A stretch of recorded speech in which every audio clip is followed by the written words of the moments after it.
एक समय की बात है। चिंटू और उसके सभी दोस्त अपनी अपनी मिनी कार से जंगल में रेस लगा रहे थे। चिंटू अपने सभी दोस्तों को पीछे छोड़कर आगे निकल जाता है और चिंटू वह रेस जीत जाता है। मैं ये रेस जीत गया, हुर्रे हुर्रे, बहुत मजा आया। चिंटू के बाकी दोस्त भी तेजी से आगे की ओर बढ़ रहे थे। उन तीनों को तेजी से आता हुआ देखकर चिंटू डर जाता है, क्योंकि उन तीनों को ही वह मिनी कार चलाना नहीं आता था, जिस कारण वह तीनों चिंटू को ही टक्कर मार देते हैं। इसी तरह रोजाना वह चारों खेलकूद किया करते थे और अपनी मिनी कार चलाया करते थे। लेकिन आज उनके साथ एक ऐसी घटना होती है जिसका उन्हें बिल्कुल भी अंदाजा नहीं था। एक रोशनी तेजी से उनके जंगल की ओर आती है और अचानक तभी एक जोरदार धमाका होता है।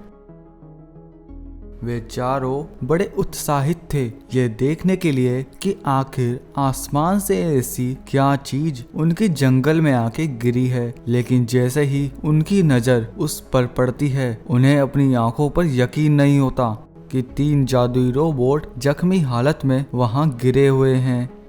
उन रोबोट्स को देखकर मोनू कहता है, अरे यार चिंटू, आखिर ये रोबोट कौन है?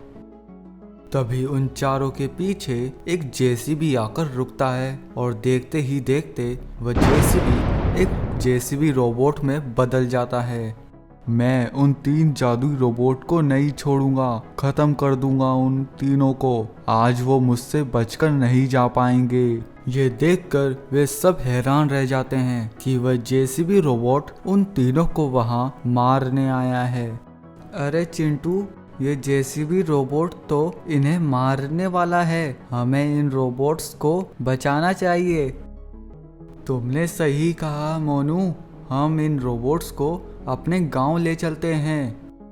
फिर वह सभी मिलकर एक योजना बनाते हैं ताकि वह उस जेसीबी रोबोट से बचकर अपने गांव पहुंच सके। फिर मोनू उस जेसीबी रोबोट के सामने आ जाता है और उससे कहता है, ए पीले डब्बे, तूने मेरी बकरियों को देखा है क्या? मैं काफी समय से उन्हें खोज रहा हूँ। तुमने मुझे डब्बा बोला, अब तुम नहीं बचोगे लड़के। तभी उस जेसीबी रोबोट को एक आवाज सुनाई देती है। वह पीछे मुड़कर देखता है कि 3 बच्चे अपनी मिनी कार की मदद से उसके दुश्मन 3 जादुई रोबोट को वहां से लेकर जा रहे हैं।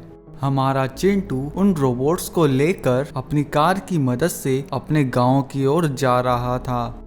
यह देखकर वह जेसीबी रोबोट काफी गुस्सा होता है और उनके पीछे भागने लगता है। जेसीबी रोबोट हाथ धोकर उनके पीछे पड़ जाता है। फिर मोनू अपनी बनाई योजना के अनुसार एक बड़े पेड़ पर कुल्हाड़ी के जोरदार वार करने लगता है, जिससे एक बड़ा पेड़ उस जेसीबी रोबोट के ऊपर गिर जाता है और वह जेसीबी रोबोट वहीं बेहोश होकर गिर जाता है। फिर चिंटू उन तीनों रोबोट्स को सुरक्षित अपने गांव लेकर पहुंचता है। गांव पहुंचकर वे रोबोट चिंटू को सारी बात बताते हैं कि वह जेसीबी रोबोट उनका बहुत बड़ा दुश्मन है और उसे हराने के लिए उन्हें एक जादुई पत्थर की जरूरत है। तुम बिल्कुल चिंता मत करो रोबोट, हम तुम्हारी पूरी मदद करेंगे और उस जेसीबी रोबोट को हरा देंगे। फिर वे सभी उसी जंगल में वापस आ जाते हैं और चारों तरफ फैलकर उस जादुई पत्थर को ढूंढने लगते हैं, लेकिन उन्हें वह जादुई पत्थर कहीं नहीं दिखाई देता। अचानक चिंटू देखता है कि उसके सभी दोस्त कहीं भी दिखाई नहीं देते। तभी चिंटू दूर खड़े होकर देखता है कि उसके सभी दोस्तों को उस जेसीबी रोबोट ने एक जेल में बंद कर दिया है। अब मैं किसी को नहीं छोड़ूंगा, सबको खत्म कर दूंगा। लेकिन तभी उसे रोकने के लिए वहां वह तीनों जादुई रोबोट आ जाते हैं। जेसीबी रोबोट, उन बच्चों को जाने दो। अगर तुम तीनों में दम है तो आओ और इन्हें बचा लो। इस तरह जेसीबी रोबोट और उन 3 जादुई रोबोट में फाइट शुरू हो जाती है। वे तीनों रोबोट मिलकर भी उस जेसीबी रोबोट को हरा नहीं पा रहे थे। चिंटू उन तीनों को हारता हुआ देखकर काफी दुखी हो जाता है, लेकिन तभी चिंटू के सर पर वह जादुई पत्थर आ गिरता है। जादुई पत्थर को अपने हाथ में देखकर चिंटू काफी खुश हो जाता है और उसे एक आइडिया आता है। दूर खड़े उस चिंटू के हाथ में जादुई पत्थर को देखकर जेसीबी रोबोट कहता है, ए बच्चे, वह जादुई पत्थर तुम मुझे दे दो। अगर तुम्हें ये जादुई पत्थर चाहिए तो मुझे हरा कर बताओ जेसीबी रोबोट। ऐसा कहकर चिंटू अपने आप को एक ट्रैक्टर रोबोट के अंदर बदल लेता है।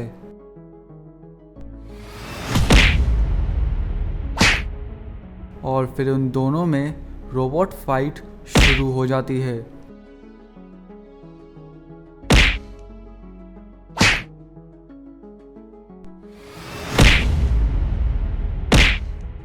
लेकिन इस बार मुकाबला बराबरी का था।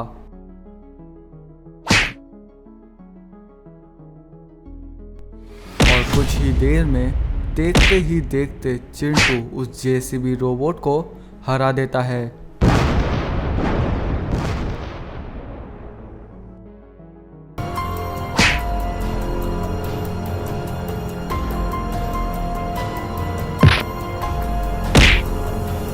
रामपुर नाम के गांव में एक महेश नाम का व्यक्ति रहा करता था। वह अपने जेसीबी की मदद से लोगों के खेतों में काम किया करता था। महेश का एक बेटा था जो कि बस अपनी ही दुनिया में खोया रहता था। चिंटू पूरा दिन बस खेलता ही रहता था। एक दिन गांव के 2 चोर जंगल में छुपे खजाने की बात कर रहे थे और दूर खड़ा बदमाश चिंटू छुप छुप कर उन दोनों की बातें सुन रहा था। अगले ही पल चिंटू सारी बात अपने दोस्तों को बता देता है। खजाने की बात सुनकर वे सारे बहुत खुश हो जाते हैं। क्या बात है चिंटू, उस खजाने के बदले में तो हम बहुत सारी आइसक्रीम ले लेंगे। अगले दिन जब महेश कड़ी मेहनत के बाद अपने घर पर आराम कर रहा था, तभी चिंटू वहां आ जाता है और चुपके से जेसीबी की चाबी ले लेता है। और कुछ ही पलों में चिंटू जेसीबी लेकर निकल पड़ता है।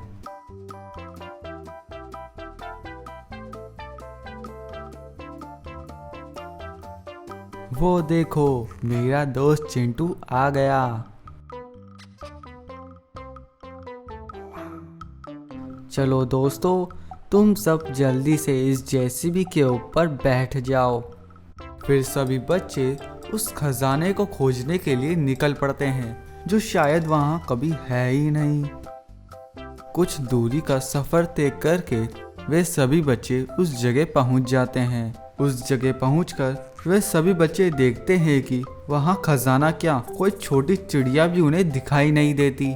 यह सब देखकर राहुल को काफी गुस्सा आता है। ए चिंटू, कहाँ है खजाना? बड़ा खजाना खजाना कर रहा था, आसमान खा गया या जमीन? तभी अचानक सभी पेड़ जोर जोर से हिलने लगते हैं, जैसे कोई भूकंप आ गया हो। और अचानक उन पेड़ों के बीच से एक लावा राक्षस बाहर निकल के सामने आता है। उस राक्षस को देखकर वे सभी डर जाते हैं। अरे नहीं, ये तो लावा राक्षस है, भागो चिंटू भागो। उन सभी को लगता है कि आज वो इस लावा राक्षस से बच नहीं पाएंगे, लेकिन तभी वहाँ विनोद साइंटिस्ट अपने सबसे पावरफुल रोबोट को लेकर वहाँ आ जाता है ताकि वह उसका सफाया कर सके। डरो मत बच्चों, मेरे होते ये राक्षस तुम्हारा कुछ भी नहीं कर सकता है। यह देखकर लावा राक्षस को काफी गुस्सा आता है और उन दोनों में फाइट शुरू हो जाती है।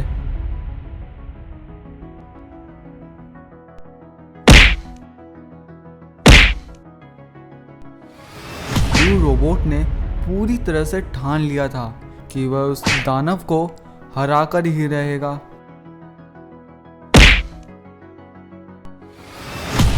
कुछ ही देर में ब्लू रोबोट उस राक्षस को हरा देता है।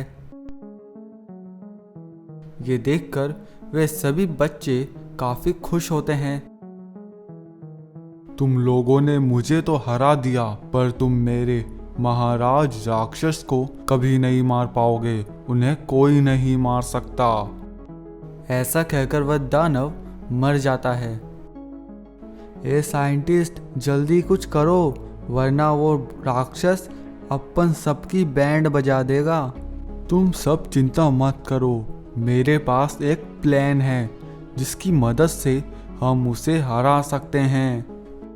फिर विनोद साइंटिस्ट उन सभी बच्चों को अपना प्लान बताता है और कुछ ही देर में वह खतरनाक राक्षस उनके गांव में घुस आता है।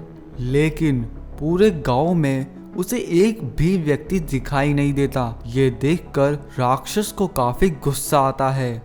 तभी उस राक्षस की नजर दूर खड़े चिंटू पर पड़ती है। ए मोटे राक्षस, तुम तो एक राक्षस कम और एक भालू ज्यादा लग रहे हो। ये सुनकर राक्षस गुस्से से लाल हो जाता है और चिंटू को मारने के लिए आगे बढ़ने लगता है। लेकिन चिंटू उस राक्षस से बच निकलता है, पर राक्षस उसका पीछा नहीं छोड़ता। तभी उसे राहुल दिखाई देता है।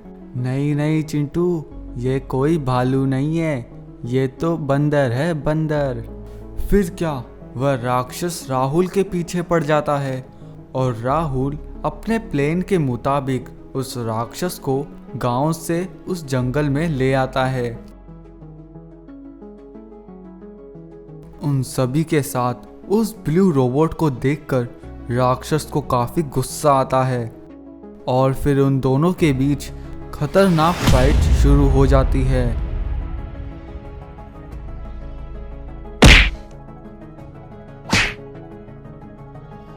उस राक्षस को हरा पाना उस नीले रोबोट के लिए आसान नहीं था, लेकिन फिर भी नीला रोबोट अपनी पूरी पावर के साथ मुकाबला करता रहता है।